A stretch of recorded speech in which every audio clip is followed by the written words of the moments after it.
बताएं। 4 ma'am.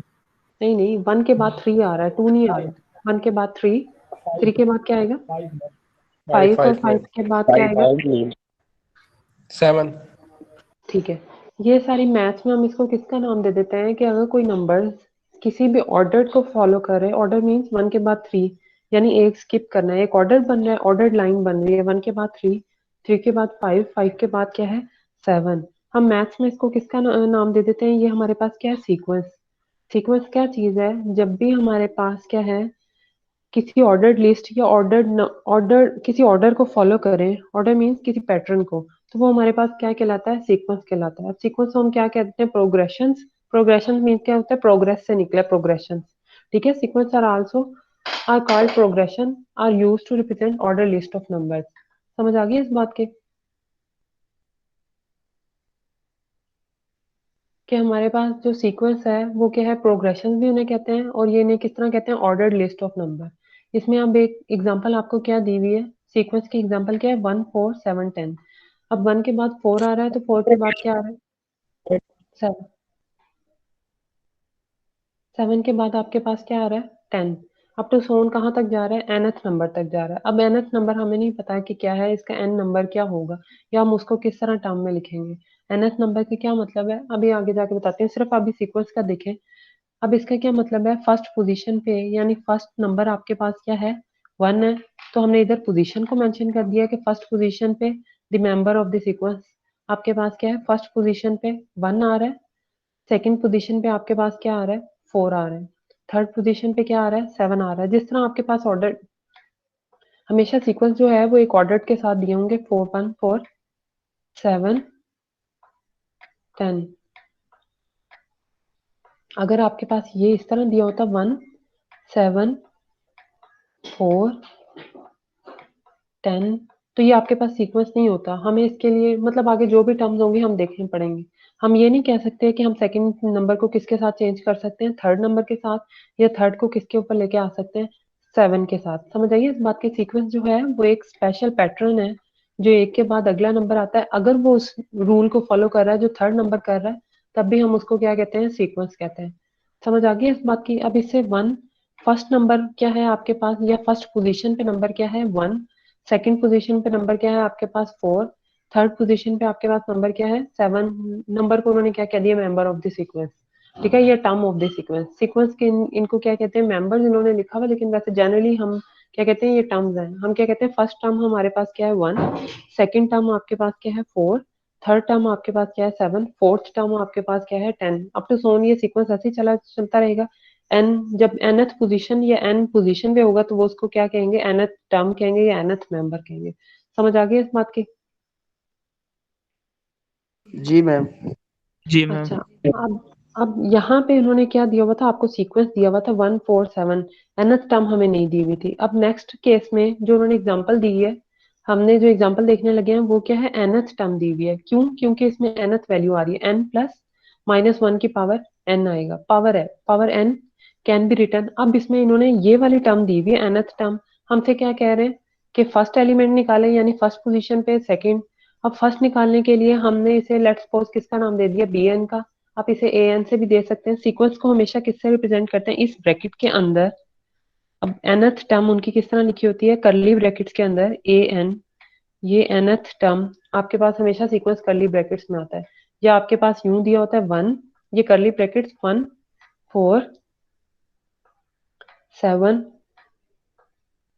Up to so on. ठीक है। करली ब्रैकेट्स यूं जैसे बने रहे keypads. For example the terms.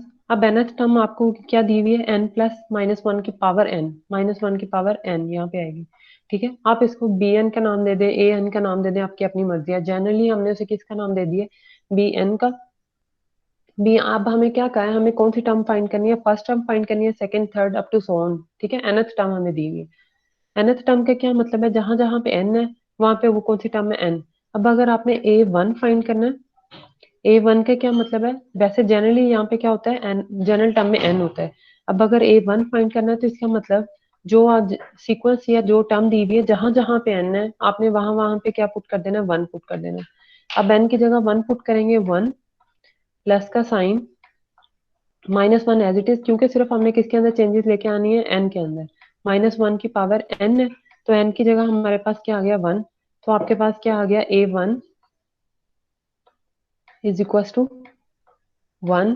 ये -1 की पावर 1 क्या आ जाएगा, -1। ऑड नंबर की पावर, नेगेटिव नंबर की पावर ऑड हो, ऑड नंबर कौन से होते हैं, 1 3 5 7, तो उसकी पावर हमेशा नेगेटिव नंबर क्या रहेगा, एज इट इज नेगेटिव। तो 1 - 1 आंसर आपके पास क्या आ जाएगा, 0 आ जाएगा। इसका क्या मतलब है, a1 की वैल्यू क्या आ गई, 0 आ गई, या b1 की वैल्यू, इधर b1 सीक्वेंस लिया हुआ है, जैसे a b1 या a1, मैंने a1 लेके चल रही हूँ। b1 की वैल्यू, इसका क्या मतलब है, आपके पास क्या आ गई, 0 आ गई।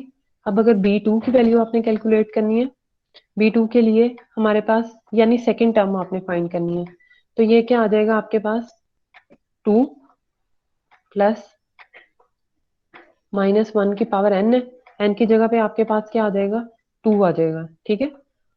2 प्लस, देखिए जब नेगेटिव नंबर की पावर इवन होती है, इवन का क्या मतलब है, -1 को मल्टीप्लाई 2 टाइम्स है, -1 मल्टीप्लाई बाय -1, माइनस माइनस क्या हो जाता है, +1 हो जाता है, तो आंसर क्या आ जाता है आपके पास, पॉजिटिव।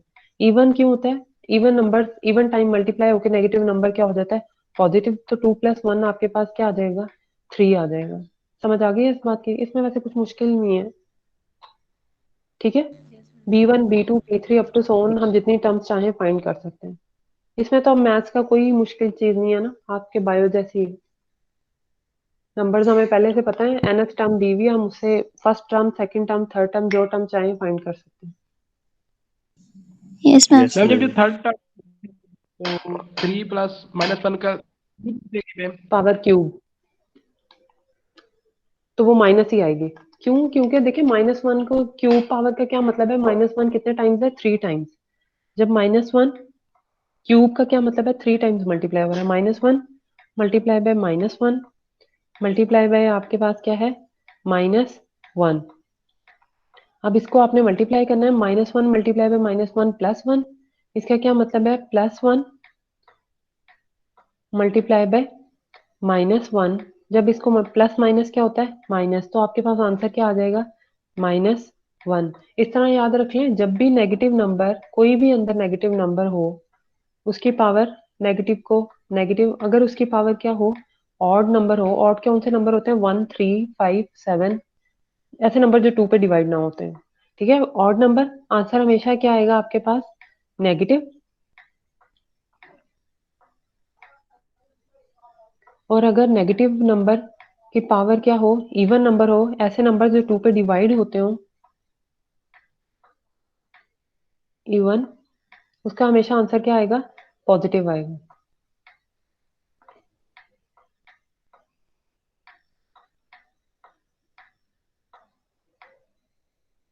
जैसे फर्स्ट टर्म में आपके पास 1 क्या था, ऑड नंबर था, क्योंकि ये 2 पे डिवाइड नहीं होता, आंसर क्या आ गया आपके पास, नेगेटिव आ गया। इसी तरह जब आपने नेगेटिव नंबर की पावर इवन ली, इवन मीन्स पावर 2 ली, तो आपके पास आंसर क्या आ गया, +1 आ गया। नेगेटिव की पावर जब भी इवन नंबर होगी, आंसर क्या आएगा, पॉजिटिव। तो आंसर आपके पास क्या आ गया, पॉजिटिव नंबर आ गया। इसी तरह b3 -1 की पावर क्यूब लेंगे, नेगेटिव की पावर ऑड है, तो आंसर क्या आ गया, नेगेटिव आ गया। इधर अगर 2 होता तो वो 2 के साथ जो जितनी भी पावर जाती, -2 की पावर क्यूब होता, तो 2 को आपने 3 टाइम्स मल्टीप्लाई करना था, तो आपके पास क्या आ जाना था, 6, -6 आएगा। सिर्फ बात किसकी हो रही है, नेगेटिव साइन की, कि जब भी नेगेटिव की पावर ऑड नंबर होगी तो नेगेटिव आंसर आ जाएगा, और नेगेटिव की पावर इवन नंबर होगी, इवन, ये 4, तो आंसर क्या, साइन क्या आएगा आपके पास, पॉजिटिव आएगा। समझ आ गई इस बात की। यस। अच्छा, अब जी मैम। ये नेक्स्ट एग्जांपल देखें। आपके पास क्या है, 149 अप टू सोन, टर्म कहाँ तक है, 121 तक का, ठीक है। इसकी लास्ट टर्म क्या है हमारे पास, 121। ठीक है। और इसकी लास्ट टर्म हमारे पास क्या है, ये तो मैम सोन है। सोन। इसका क्या मतलब है, कि जब हमारे पास है कि कोई भी सीक्वेंस, जब nth टर्म जिसकी हो, वो हमारे पास क्या होता है, फाइनाइट सीक्वेंस। और जिसकी nth टर्म ना हो, तो हम उसको क्या कहते हैं, वो हमारे पास क्या है, इनफाइनाइट सीक्वेंस। या मैथमेटिकली हम इसे बात करें कि जब हम नंबर्स को पुट करते हैं, जिस तरह हमारे पास -1 की पावर n प्लस n था, ठीक है। अब मैं n को दे दूं, अगर n की वैल्यू में क्या दे दूं आपको, कि आपने क्या क्या n की वैल्यूज लेनी है, 1 से लेके आपने क्या लेनी है, 1 2 अप टू सो ऑन, कहाँ तक, 10 तक लेनी है, ठीक है। यानी ये हम, मैं आपको दे रही हूँ वैल्यू गिवन है, तो ये डोमेन है, n की वैल्यू 1 पुट करें यहाँ पे, तो हमारे पास b1 की वैल्यू आ जाएगी या a1 की वैल्यू आ जाएगी, ठीक है। इसी तरह n की वैल्यू जब यहाँ पे 2 पुट करें, तो आपके पास क्या आ जाएगी, b2 की वैल्यू आ जाएगी, अप टू सोन कहाँ तक वैल्यू आएगी आपके पास, b10 तक आएगी, ठीक है। इसका क्या मतलब है कि जो गिवन डोमेन थी या जो गिवन वैल्यूज थी वो क्या थी, फाइनाइट थी। बच्चे इस बात की समझ आई? Yes, ma'am. अगर मैं n को आपको क्या कहूँ, n बिलोंग करता है किससे, नेचुरल नंबर से। नेचुरल नंबर्स का क्या मतलब है, नंबर सारे यही हैं, 1 2 अप टू सो ऑन। हमें नहीं पता है नेचुरल नंबर कहाँ पे जाके एंड हो रहे हैं, ठीक है। ये 3 डॉट आ जाएंगे अप टू सो ऑन को शो करने में, तो हम क्या कहेंगे, इसकी डोमेन क्या है, इनफाइनाइट है। तो हम इसको क्या कहते हैं, इफ द डोमेन, डोमेन जो होती है वो हमारे पास जो गिवन वैल्यूज होती हैं फंक्शन को, if the domain of a sequence is an infinite set, अगर इनफाइनाइट सेट है तो सीक्वेंस को हम क्या कहेंगे, इनफाइनाइट सीक्वेंस। और अगर वो डोमेन जो है फाइनाइट है, यानी गिवन वैल्यूज, जैसे ये हमने गिवन वैल्यूज क्या है, फाइनाइट है, तो ये हमारे पास अगर फाइनाइट है तो वो सीक्वेंस भी हमारे पास क्या होगा, फाइनाइट होगा। उन्होंने एग्जांपल दी हुई है 149 अप टू सोन, यानी nth टर्म अगर उसकी फाइनाइट है तो हम क्या कह रहे हैं, ये फाइनाइट सीक्वेंस है। एग्जाम्पल 2 भी फाइनाइट सीक्वेंस है, 3 आपके पास क्या है, इनफाइनाइट, फोर्थ भी इनफाइनाइट सीक्वेंस है, फिफ्थ भी आपके पास क्या है, इनफाइनाइट सीक्वेंस है, ठीक है। अब आगे क्या है, आपसे क्या करें, मैम कुछ इंटर तो करनी है मैम, इन कर ले।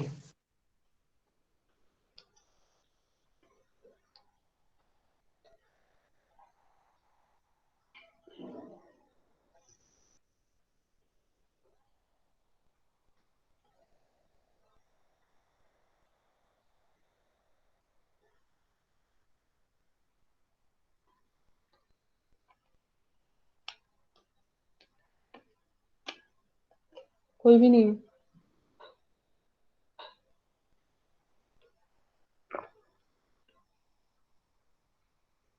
एक स्टूडेंट था लेकिन उसने लेफ्ट कर दिया।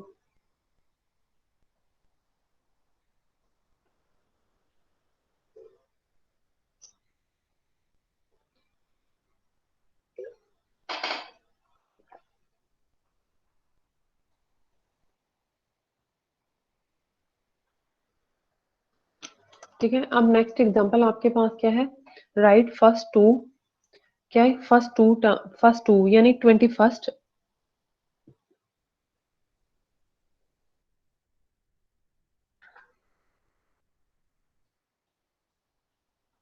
क्या कहते हैं, कौन सी टर्म आपने फाइंड करनी है, 21st टर्म, ठीक है, और 26th टर्म। आपको क्या है, जनरल टर्म आपके पास क्या दी हुई है, -1 की पावर n+1। n+1 का क्या मतलब है, आपने 21st फाइंड करनी है, n की जगह पे क्या आएगा आपके पास, 21, ठीक है, 21। अब क्या है, a1 की वैल्यू, आप an आपके पास क्या है, -1 की पावर n+1, ठीक है। an जो है वो nth टर्म उन्होंने आपको खुद दी हुई है, राइट।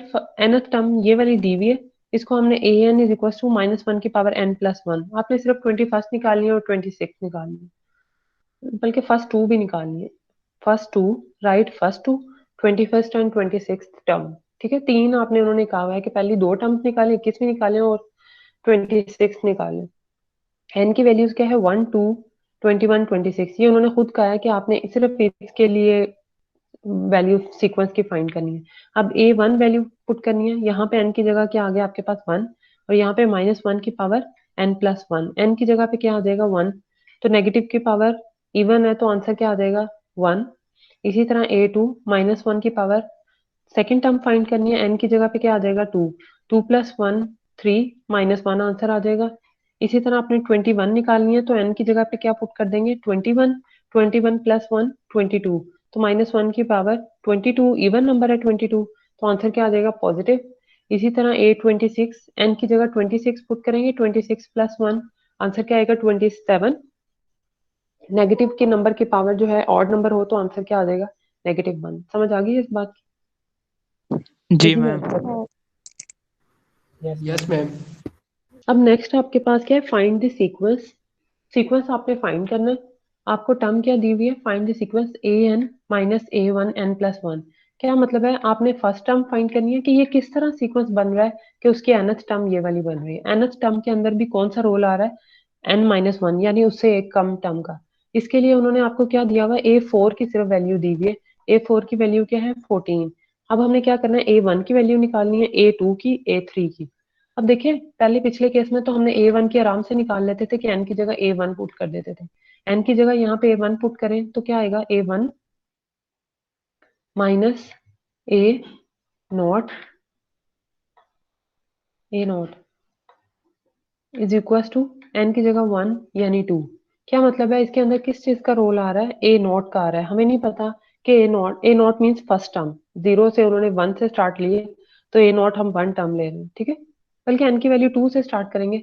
हमने n की वैल्यू मैं बता रही सीक्वेंस में जो है हमारे पास सीक्वेंस जो भी नेचुरल हमेशा सबसेट या जो डोमेन होती है, डोमेन मीन बच्चे जो गिवन हम देते हैं डोमेन, मुझे नहीं पता कि आप लोगों ने फंक्शन कमेंट में डोमेन और रेंज पढ़ी है या नहीं पढ़ी, पढ़ी है डोमेन और रेंज? नो बड़ी मैम। थी मैम, अब भूल गई है। डोमेन जो है वो आपके पास क्या है, सेट ऑफ क्या होते हैं हमेशा सीक्वेंस के अंदर। सीक्वेंस की जो मैथमेटिकल डेफिनेशन है वो यही है कि सीक्वेंस हम हमेशा ऐसे नंबर्स के लिए डिफाइन करते हैं, ये वो नंबर्स हैं जिनकी डोमेन हमेशा क्या होती है, नेचुरल नंबर्स होती है। नेचुरल नंबर कैसे नंबर्स होते हैं, 1 2 3 अप टू सो ऑन, कहाँ तक, इंफिनिटी तक, ठीक है। अब क्या है, हम ऐसे नंबर्स जिनकी डोमेन हमेशा क्या होती है, नेचुरल नंबर्स होती है, वो नंबर्स हमारे पास क्या कहलाते हैं, सीक्वेंस, अगर वो किसी ऑर्डर को फॉलो करते हैं। समझ आ गई है इस बात की? जी मैम। अच्छा, अब आपको यहाँ पे क्या कह रहे हैं, an-1 n+1। अब क्या करना है आपने, इसका सीक्वेंस की टर्म फाइंड करनी है। अब हमारे पास फर्स्ट टर्म हमें पता है क्या होती है, A1 होती है। वैसे आपकी बुक में नहीं है, वरना A0 को भी फर्स्ट टर्म कह देते हैं, लेकिन हम बुक के मुताबिक ही चलेंगे। क्या है, A1 को फर्स्ट टर्म, इसका क्या मतलब है, n कहाँ से स्टार्ट होगा, यहाँ से देखें, A1 यहाँ पे आ रहा है, लेकिन यहाँ पे क्या आ रहा है, A0 आ रहा है। हम क्या कहेंगे, हमने फर्स्ट n की वैल्यू कहाँ से स्टार्ट करनी है, 2 से स्टार्ट करनी है, ठीक है। अगर आप 1 से करेंगे मैं तब भी ठीक करूंगी। समझ आइए मेरी बात के, उन्होंने किस कॉन्सेप्ट के मुताबिक लिखा है कि हमने फर्स्ट टर्म A1 का नाम दिया है, कि पीछे जो आपने इसको किया है तो A1 को किसका नाम दिया है, फर्स्ट टर्म का दिया है। तो यहाँ पे क्या रोल आ रहा है, एक बड़ी टर्म है n और एक उसमें से सब्ट्रैक्ट करनी है, तो वो अगर A1 यहाँ पे लेके आना है तो A2 - 1 क्या होता है आपके पास 1, और यहाँ पे क्या आएगा 2। मेरी बात समझ आ रही है या नहीं आ रही? Yes ma'am. इस क्वेश्चन की नहीं आ रही। देखिए आपको उन्होंने क्या टर्म दी हुई है यहाँ पे, an - an-1। आपको क्या कहा है, यानी A1 की वैल्यू आपने फाइंड करनी है, ठीक है। A1 की वैल्यू फाइंड करनी है। हम इसी तरह करते हैं, किसकी वैल्यू फाइंड करनी है, A1 की। A1 की हमने वैल्यू फाइंड करनी हो तो इसका क्या मतलब होता है, हमने क्या करनी है, हमने एक सीक्वेंस फाइंड करना है जिसमें A1 A2 और क्या हो, A3 up to so on, ये उसके उसके n-1, ये सीक्वेंस दिया हुआ इन्होंने आपको। यानी आपने सीक्वेंस फाइंड करना है an - इधर तक बात समझ आ गई? उन्होंने आपको एक सीक्वेंस दे दिया, ये an-1 आप क्या कह रहे हैं, हमें A1 की वैल्यू फाइंड करें, A2 की, A3 की। यानी ये सारा सीक्वेंस किस तरह ये वाली टर्म बनी है, समझ आइए इस बात की? जी मैम। अब क्या है हमारे पास, an-1 n+1 ये टर्म दी हुई है, ठीक है। अब n की वैल्यू 2 पुट करें तो आपके पास क्या आ जाएगा, यहाँ पे 2 पुट करें, यहाँ पे क्या आंसर आएगा, A2। अब यहाँ पे n की जगह जब 2 पुट करेंगे तो 2 माइनस 1 आपके पास क्या आ जाएगा, 1। तो A2 माइनस A1 किसके इक्वल आएगा, n+1 है, n की जगह 2 पुट करेंगे तो आंसर क्या आ जाएगा आपके पास, 3। इस वाले की समझ आ गई। अब ये A2 माइनस A1 3 के इक्वल कैसा है,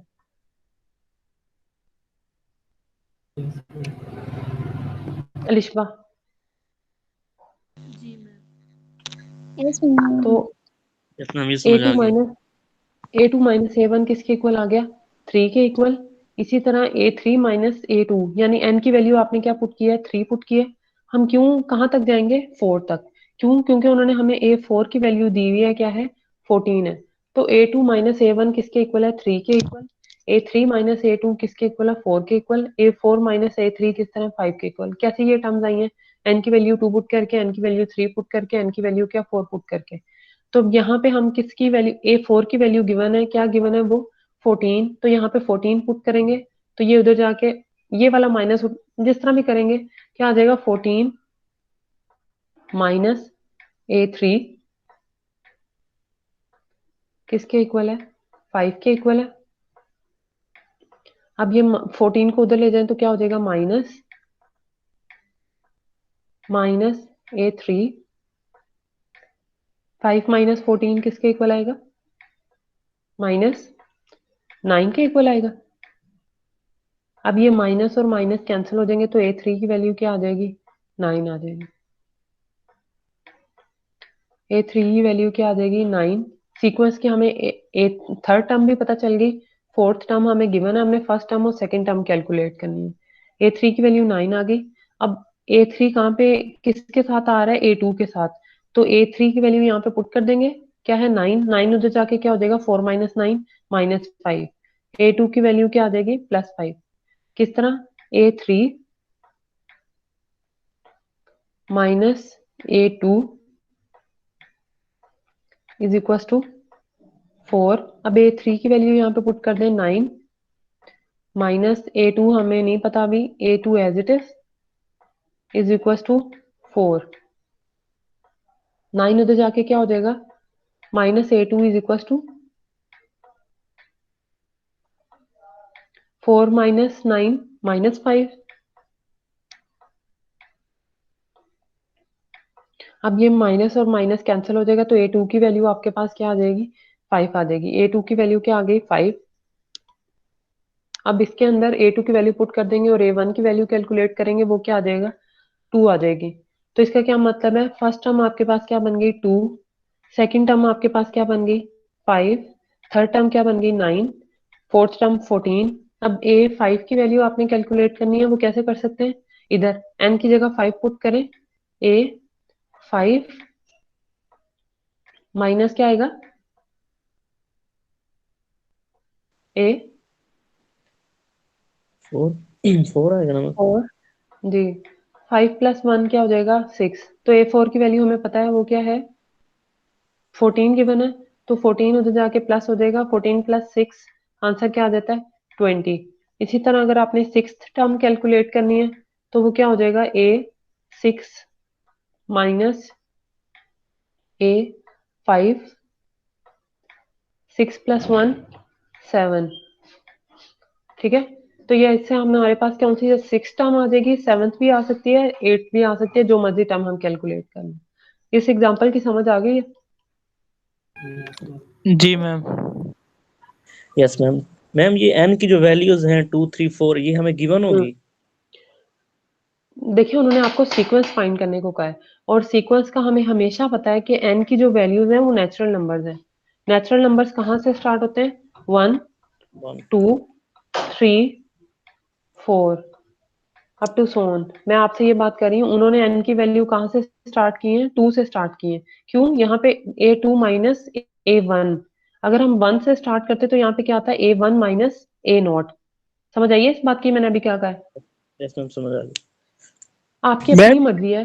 हाँ जी, मैम ये सीक्वेंस देखिए, अब इन्होंने कुछ सीक्वेंस में इन्होंने लिखा 2 और 5, इसके अंदर 3 का यानी कि स्वीकार है, आगे 5 और 9 इसमें 4 का आ गया, और 9 और 14 इसमें मैम 5 का आ गया, तो मैम इक्वल नहीं ना?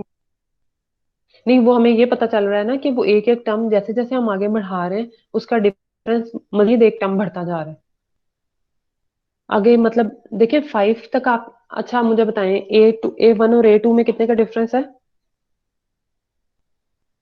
यानी फर्स्ट टर्म आपके पास क्या है, 2 है, सेकंड टर्म क्या है, 5, दोनों के दरमियान डिफरेंस क्या है, 3 का। ठीक है, अब उसके बाद 5 और 9 के दरमियान डिफरेंस क्या है, 4 का। 9 और 14 के दरमियान डिफरेंस क्या है, 5 का। 14 और 20 के दरमियान डिफरेंस कितने का, 6 का। अब इससे अगली टर्म हम क्या लेंगे, सेवंथ वाली। 20 के बाद क्या आएगा, 27। 27 के बाद 8 टर्म्स का डिफरेंस लेके हम अगली टर्म लिखेंगे, फिर 9 टर्म्स का डिफरेंस लिख के लिखेंगे, फिर 10 टर्म का 10 डिफरेंस लिखेंगे। समझ आइए इस बात की, ये सीक्वेंस कैसे बन रहा है। इस तरह भी हो सकता है कि आपको क्या कहा जाए, ये वाला बताएं, ये वाला सीक्वेंस दिया हो, ये वाला सिर्फ, और कहा जाए कि अगली 3 टर्म्स लिखें। तो आपको पता होना चाहिए कि 2 के बाद नंबर क्या आ रहा है, 5, कितने का डिफरेंस आ रहा है, 3 का। 5 माइनस 2 3, यानी next term minus lowest term, lower term. 3 का डिफरेंस है 9 माइनस 5 4 का। 14 माइनस 9 5 का। 20 माइनस 14 6 का।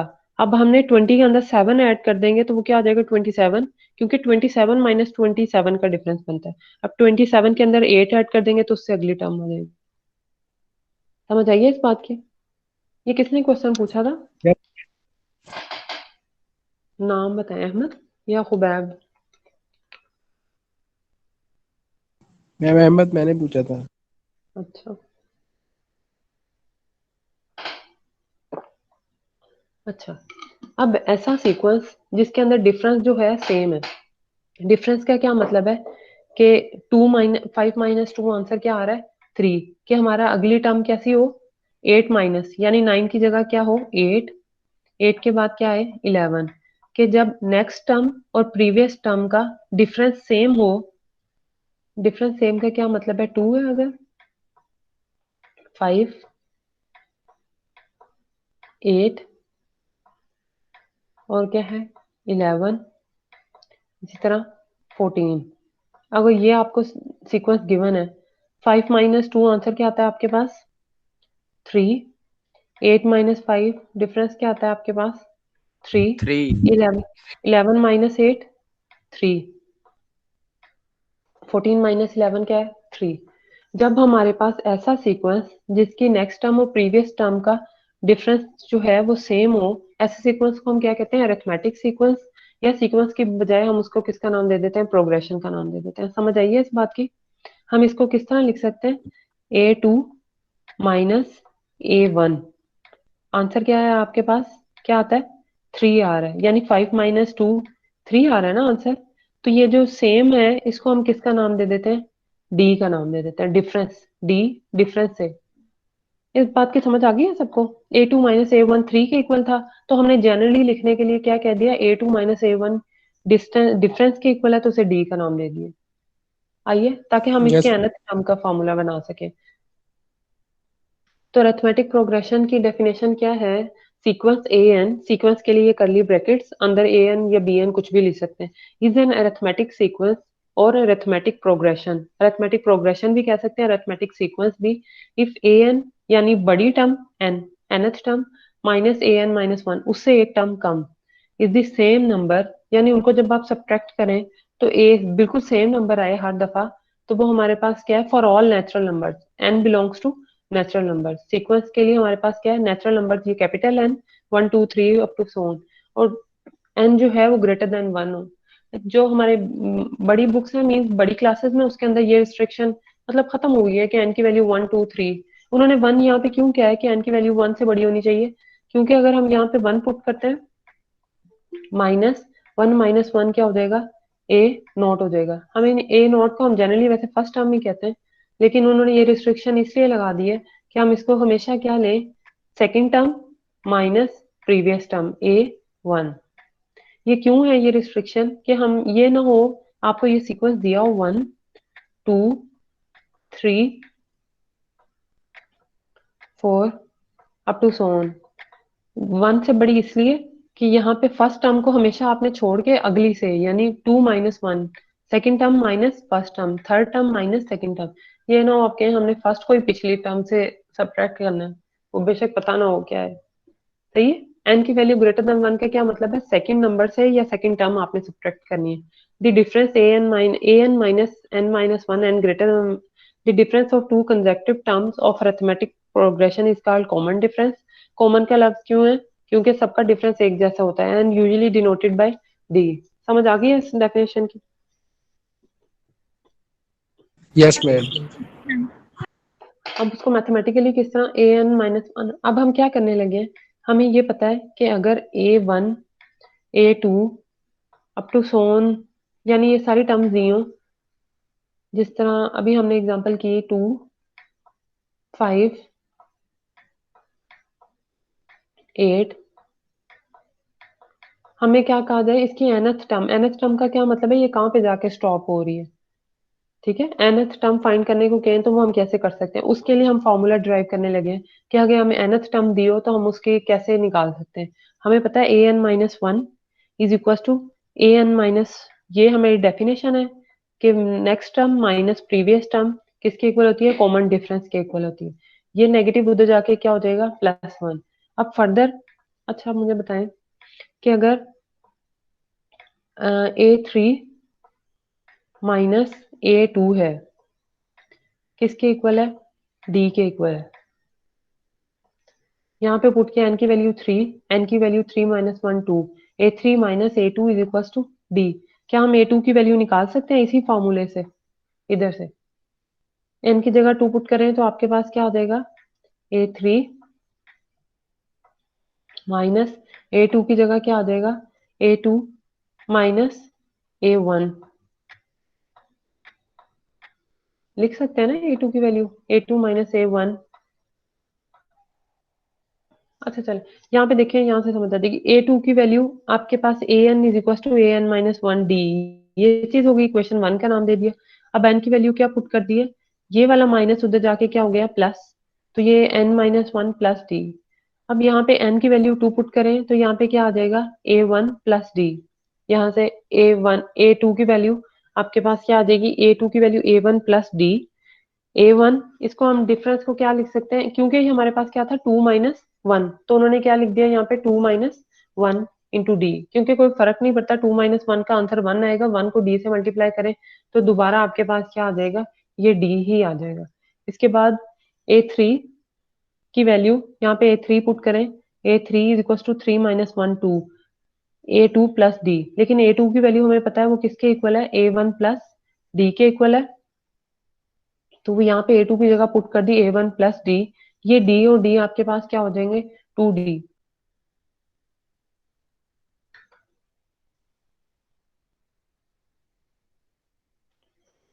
यहाँ से अब देखिए, यहाँ से a2 की वैल्यू हमने निकाल ली है, a2 की वैल्यू क्या आ जाएगी आपके पास, अगर ये उधर चला जाए an माइनस वन, जल्दी से बताएं, a2 is equal to a1, यहाँ पे 2 माइनस वन आंसर क्या आ जाएगा 1, a1 प्लस डी। अगर a3 की वैल्यू निकालनी है तो a3 की वैल्यू क्या आ जाएगी, n की जगह 3 पुट करें, a3 is equal to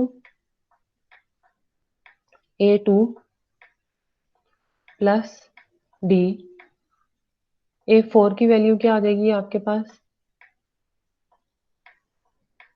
a3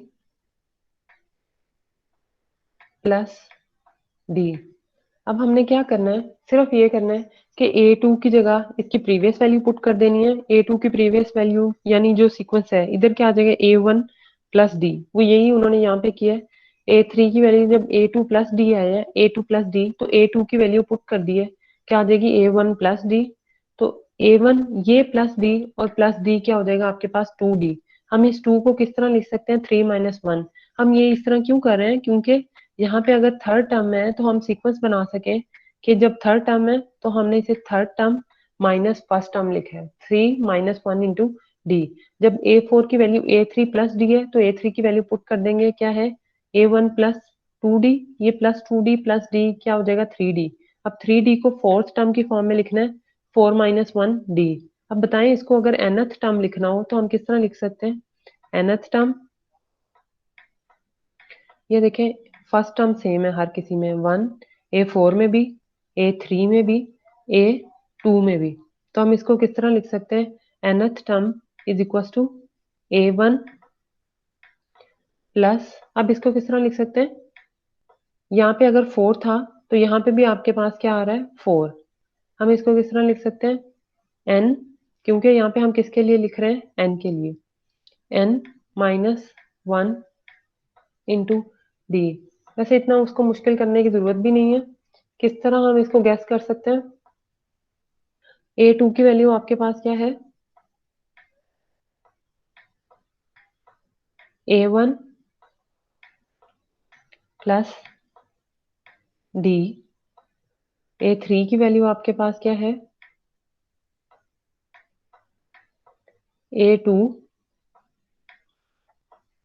plus D. अब a2 की वैल्यू पुट कर दें a1 प्लस डी, तो आपके पास आंसर क्या आ गया, a1 plus D plus D 2d। यानी a3 की वैल्यू क्या आ गई, a1 प्लस 2d। a4 की वैल्यू क्या आ जाएगी, a3 प्लस d। और a3 की वैल्यू पुट करेंगे तो आपको क्या क्या आ जाएगा, a1 plus 2d plus d, क्या आंसर हो जाएगा 3d। अब देखिए यहां से हमें पता चल रहा है कि जब a2 था तो d के साथ सिर्फ क्या पेयर हो रहा था, 1 पेयर हो रहा था। जब a3 था तो d के साथ क्या पेयर हो रहा है, 2 पेयर हो रहा है, यानी 3 से एक क्या कम पेयर हो रहा है। जब 4 था तो यहाँ पे क्या पेयर हो रहा है, उस 4 से एक कम d। तो इसका क्या मतलब है, जब nth टर्म हमने लिखनी है तो nth टर्म के साथ क्या आएगा, first term as it is a1, n से एक टर्म कम, क्या कम होगी, n माइनस 1, क्या हो जाएगा n माइनस 1 इंटू डी। समझ आ गया इस बात की, हेलो। Yes, ma'am. जी मैम आ गया, मतलब जो n की वैल्यू होगी जो d की होगी वो एक नेगेटिव होगी n हाँ की जी, वैल्यू से। एक उससे नहीं नहीं, डी की वैल्यू नहीं, डी तो कॉमन डिफरेंस है, वो हम कैसे निकालते हैं, अगली टर्म में से पिछली टर्म को माइनस करेंगे तो डी की वैल्यू आ जाएगी। nth टर्म वो जो जो हमें फाइंड करने को कहेंगे, फॉर एग्जांपल, अब एग्जांपल देखें, क्या है आपको, उन्होंने क्या कहा है, find the general term. General term का क्या मतलब है, हमने जो अभी ए एन फाइंड किया, general term and the 11th term, यानी कौन सी 11वीं टर्म, और general term of the arithmetic progression whose first term and the common difference are. First term का क्या मतलब है, जो फर्स्ट टर्म पहले लिखी हुई है, फर्स्ट टर्म आपके पास क्या है 2, a1 की वैल्यू आपको क्या दे दिए, 2 दे दिए। अब डिफरेंस d जो है वो आपको क्या गिवन है, -3 गिवन है। अगर जिस तरह अगर ये आपको इक्वेशन दी होती 2 -1 -4 -7, तो हमने इसमें से d निकालना है, तो हम कैसे निकालते, नेक्स्ट टर्म -1 है, उसमें से क्या निकालना है, प्रीवियस टर्म को माइनस करना है, माइनस प्रीवियस, प्रीवियस टर्म आपके पास क्या है 2, तो -1 -2 किसके इक्वल आता है, -3 के इक्वल। तो ये आपके पास क्या है d। समझ आ गई इस बात की, d किस तरह निकालना है, अगली टर्म में से पिछली टर्म को सब्ट्रैक्ट करेंगे तो आपके पास क्या आ जाएगा, कॉमन डिफरेंस। अगर हर किसी के लिए ये सेम है कॉमन डिफरेंस, तो आप क्या कहेंगे, ऐसे सीक्वेंस को हम क्या कहते हैं, अरिथमेटिक सीक्वेंस या अरिथमेटिक प्रोग्रेशन कहते हैं। समझ आ गई इस बात की, ये यस इन्होंने मैम। जनरल फॉर्म में आपके पास निकाला है कि अगर आपने nth टर्म निकालनी हो, जब भी अरिथमेटिक सीक्वेंस गिवन हो, तो आप उसको इस तरह लिख सकते हैं, an is equal to a1 plus n minus 1 into D. Direct लिख सकते हैं कि यहाँ पे जब अगर 4 निकालना हो तो यहाँ पे एक d के साथ क्या चीज मल्टीप्लाई होगी, 3 मल्टीप्लाई होगा, यानी उससे एक कम, 4 माइनस 1 डी आ जाएगा। अब एग्जाम्पल देखें, आपको क्या क्या है, क्या क्या फाइंड करना है, आपने जनरल टर्म फाइंड करनी है, 11th टर्म फाइंड करनी है, जिसकी फर्स्ट टर्म और कॉमन डिफरेंस आपको दिया हुआ है। कॉमन डिफरेंस क्या है, -3, यानी डी की वैल्यू क्या है -3, और फर्स्ट टर्म a1 की वैल्यू क्या है 2। Also right it's first 4 terms, पहली 4 टर्म्स भी लिखनी है, a1 दिया हुआ है, a2 a3 a4, ठीक है। अब हमने फौरन कॉमन, जैसे ही उन्होंने कॉमन डिफरेंस लिखा है तो हमने फौरन से ये वाला फॉर्मूला लिख देना है, an is equal to a1 plus n minus one into D. Common means अगर सेम डिफरेंस है तो अरिथमेटिक प्रोग्रेशन का nth फार्मूला फौरन से ये आ जाएगा, A N is equal to A one plus N minus one into D. ठीक है, आपको इसको प्रूव करने की भी जरूरत नहीं है, सिर्फ आपने फौरन से ये लिख लेना, because we know that it's arithmetic sequence, so its nth term will be A N is equal to A one plus N minus one into D. अब हमने कौन सी निकालनी है, कॉमन। अब ये जनरल फॉर्म में है, यहाँ पे ए वन की वैल्यू पुट कर देंगे और किसकी वैल्यू पुट कर देंगे, डी की वैल्यू पुट कर देंगे। क्यों, इसके जनरल टर्म निकालने के लिए। A N is equal to two plus A one की जगह क्या आ गया टू, क्योंकि ये गिवन है first term, two plus N minus one. General term में हमेशा एन नहीं आता ना, तो एन तो एज इट इज एन रहेगा, एन माइनस वन, और डी की जगह क्या आ जाएगा माइनस थ्री। तो हमारे पास ए एन की वैल्यू क्या आ जाएगी, five minus three N. A N की वैल्यू क्या आ जाएगी, फाइव माइनस थ्री एन। अब हमने कौन सी टर्म निकालनी है, इलेवंथ टर्म निकालनी है। इलेवंथ के लिए जहां ये जो फाइनल आंसर आया है, जहां जहां पे एन है वहां वहां पे क्या पुट कर देंगे, 11। तो फाइव माइनस थ्री, एन सिर्फ यहाँ पे 11, तो five minus thirty three, answer क्या आ जाएगा माइनस 28। अब हमने क्या निकाली है, first four terms. A one हमें खुद दिया हुआ उन्होंने, first term A one two. अब A two A three A four निकाल लेंगे। ए टू की वैल्यू क्या आ जाएगी, फाइव माइनस थ्री, एन की जगह क्या आ जाएगा टू, तो आंसर क्या आ जाएगा, three three multiply by two six, five minus six, answer minus one. A three की value five minus nine minus four, A four is equal to, जो भी आंसर आ जाएगा ये आपका आंसर हो जाएगा। समझ आ गई है इस बात की। मैम ये जो n minus one into D ऊपर ऊपर आपने लिखा है मैम, इसको दोबारा थोड़ा सा एक्सप्लेन कर दें। कौन सा, ये यस मैम। ये तो अभी हमने पिछले निकाला है ना, कि हमने जब इस सब को लेते हुए nth टर्म हमने क्या कंक्लूड किया है कि ए एन आपके पास क्या आ गया, A one plus N minus one into D. मैंने ये बात की है कि जब भी अरिथमेटिक प्रोग्रेशन होगा तो आपने डायरेक्ट उसकी nth टर्म क्या लिख देनी है, A N is equal to A one plus N minus one into D. ये यहाँ से निकाला है कि अगर आपके पास, हमें पता है कि डेफिनेशन क्या है अरिथमेटिक प्रोग्रेशन की, कि next term minus previous term हो, तो अगर कॉमन डिफरेंस आए तो वो हमारे पास हमेशा क्या होगा, अरिथमेटिक प्रोग्रेशन होगा। हमने इससे ए टू की वैल्यू निकाली, ए टू, ये एन माइनस वन, ये माइनस का साइन है, ये डी के साथ जाके क्या हो जाएगा प्लस। अब यहाँ से ए टू की वैल्यू निकालें, A two, two minus one, answer यहाँ पे क्या आएगा, ए वन प्लस डी। इसी तरह ए थ्री की वैल्यू हैं, वो आपके पास क्या है, अरिथमेटिक सीक्वेंस। और ज्योमेट्रिक सीक्वेंस में आपके पास क्या है, आपने डिवाइड करना होता है। अब लास्ट है आपके पास क्या है, हार्मोनिक सीक्वेंस। हार्मोनिक सीक्वेंस कैसा सीक्वेंस होता है, सिंपल ये अरिथमेटिक सीक्वेंस ही होता है, लेकिन क्या होता है, डिवीजन के अंदर होता है। डिवीजन का क्या मतलब है, जिस तरह ये हमें पता है कि वन, थ्री, फाइव, और ये क्या है, seven, up to so on. पहले देखें ये अरिथमेटिक सीक्वेंस है या ज्योमेट्रिक सीक्वेंस, या वो थ्री माइनस वन, आंसर क्या आ गया two. Five minus three, answer क्या आ गया आपके पास two. Seven minus five, answer क्या आ गया आपके पास टू। ये क्या है आपके पास, अरिथमेटिक सीक्वेंस। ठीक है, ये अरिथमेटिक प्रोग्रेशन।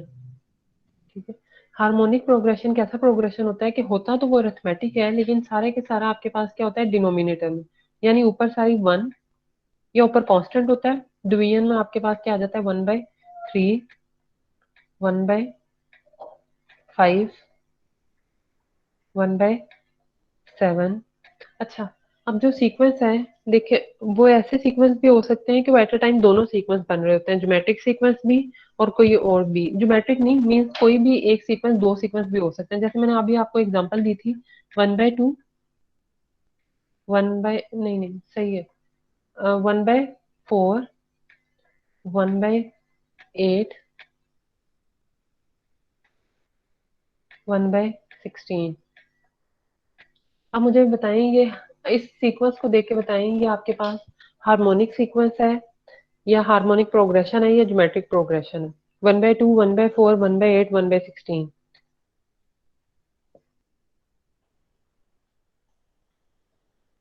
हम्म, मैम हार्मोनिक मैम है, ज्योमेट्रिक, हार्मोनिक है और अच्छा ज्योमेट्रिक भी। दोनों है। हाँ, अच्छा मैम हार्मोनिक कैसे है?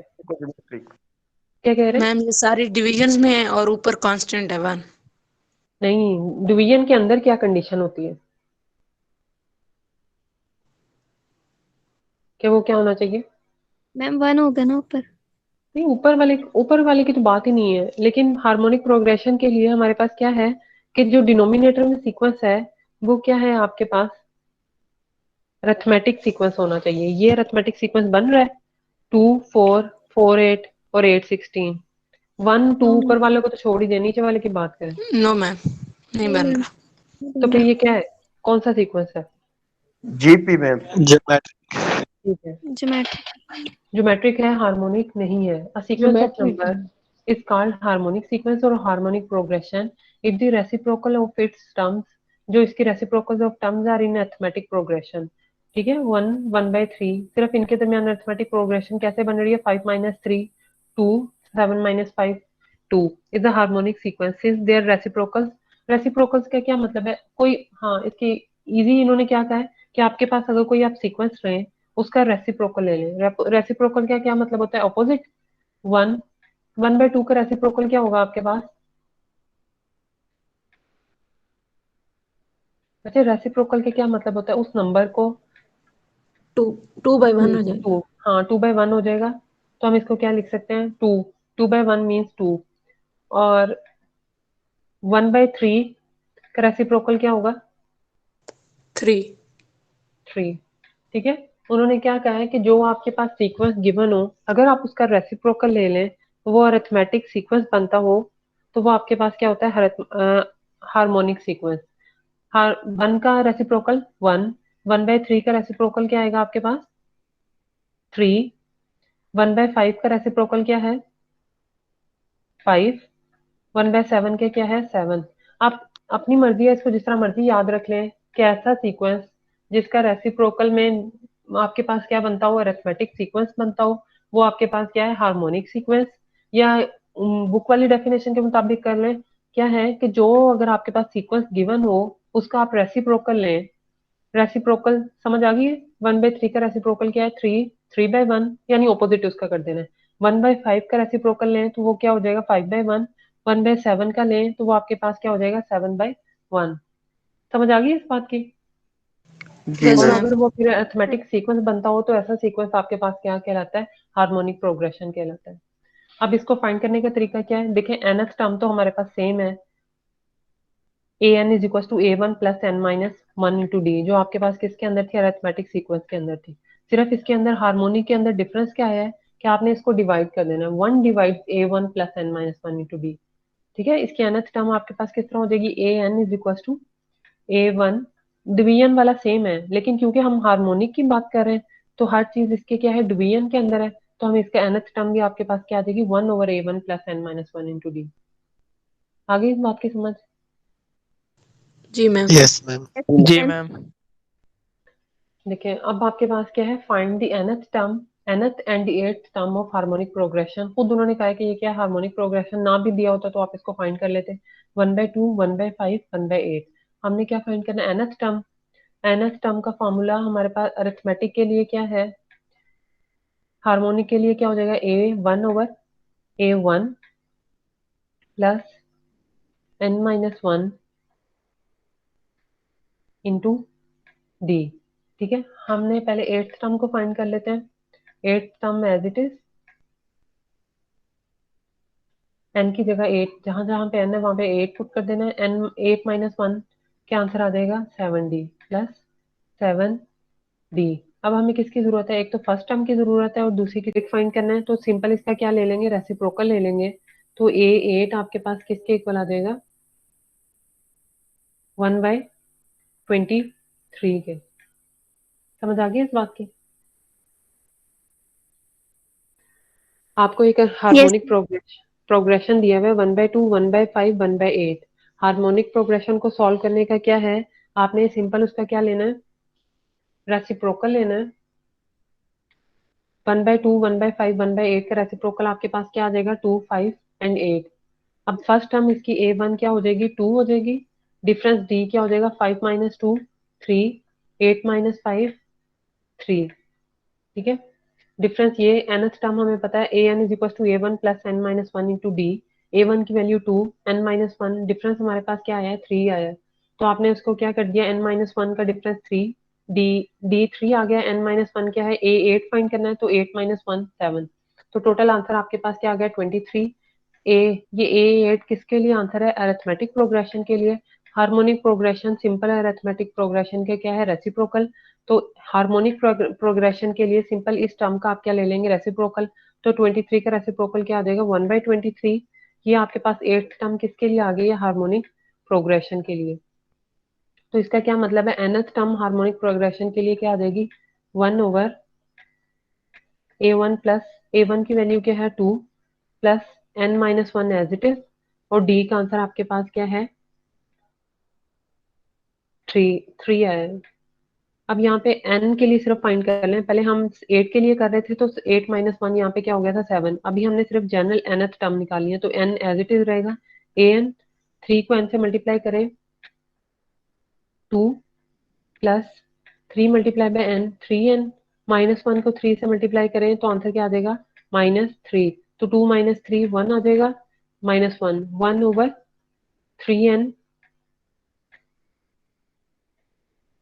-1 हो जाएगा। तो nth टर्म आपके पास क्या आ जाएगी 1/3n -1, और 8th टर्म आपके पास क्या आ जाएगी 1/23। ठीक है,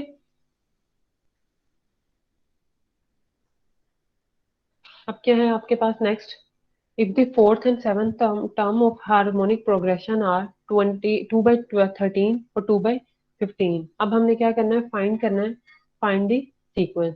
हमें फोर्थ टर्म दी हुई है हार्मोनिक की, वो क्या है 2/13,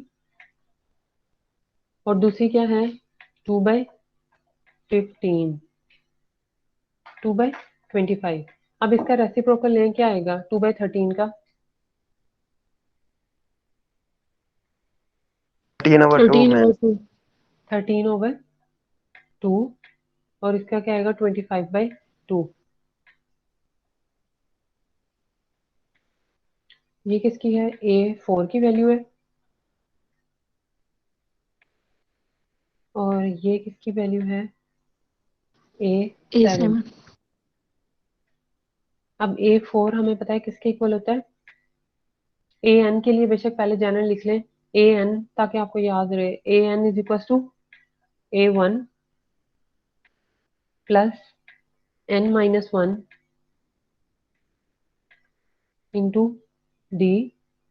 अब A4 निकालना है, तो n की जगह पे जहां जहां पे n4 है, वहां पे n है, वहां पे 4 पुट कर देंगे। A1 फर्स्ट टर्म हमें नहीं पता कि क्या है, A1 प्लस 4 - 1 3 3D। A7 को भी हम लिख सकते हैं, आपके पास क्या आ जाएगा A7 की value A1 plus 6D plus 6D। अब A4 की हमें वैल्यू गिवन है, क्या गिवन है 13/2, 2/13 है, लेकिन हम क्योंकि ये अरिथमेटिक के लिए बात करें तो हमने रेसिप्रोकल ले लिया, तो वो क्या आ जाएगा 13/2, और A7 की वैल्यू आपके पास क्या गिवन है 25/2। अब ये A1 और A1 सेम है, 3D और 6D, इन दोनों को ऐड कर दें, तो सब्ट्रैक्ट कर दें माइनस माइनस, और यहाँ पे क्या आ जाएगा माइनस, ये plus A1 minus A1 cancel, -6 plus 3, answer क्या आ जाएगा -3D, और यहाँ पे क्या आएगा -25D, 25/2 प्लस 13/2, 2 एलसीएम आ जाएगा, तो -25 प्लस 13 क्या आंसर आएगा 12, -12/2। इसको 2 को इससे कैंसिल कर दें, तो आपके पास क्या आ जाएगा -6। डी की वैल्यू क्या आ जाएगी -6 डिवाइड -3 प्लस 2। समझ आ गई इस बात की, ठीक है। Yes ma'am. मैम तो हाँ जी, यार A1 प्लस 3D। बच्चों को मैम नहीं करता।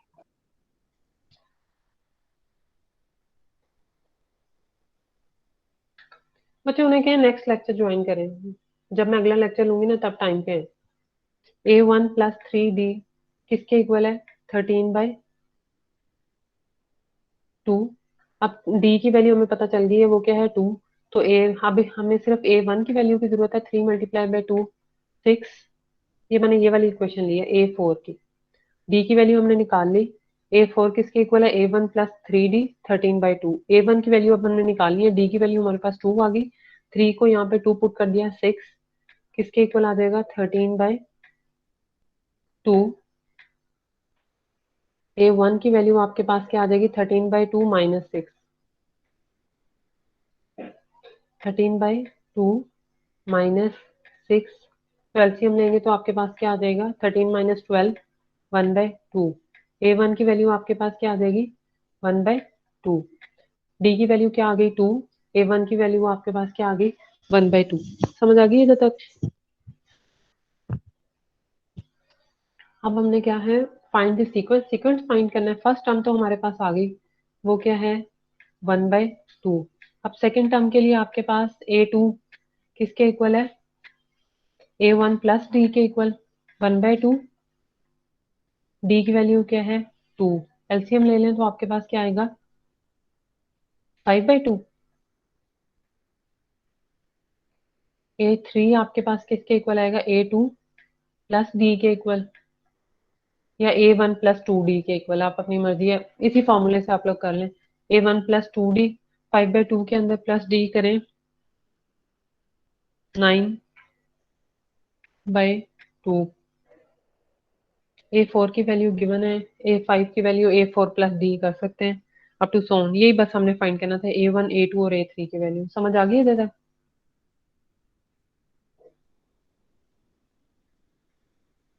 Hello, yes ma'am. जी समझ मैम आ जी गई। सर। जी मैम आ गई है समझ। ठीक है, बस हमने 3 सीक्वेंस पढ़े, अरिथमेटिक सीक्वेंस, ज्योमेट्रिक सीक्वेंस और हार्मोनिक सीक्वेंस। तीनों के अंदर हमने देखा कि हम किस तरह उसके nth टर्म को निकाला है, और nth टर्म निकालने के बाद हमें डिफरेंट अगर वैल्यूज दी हो तो हम उसके nth टर्म या फर्स्ट टर्म या डिफरेंस या रेशो कैसे निकाल सकते हैं। ठीक है,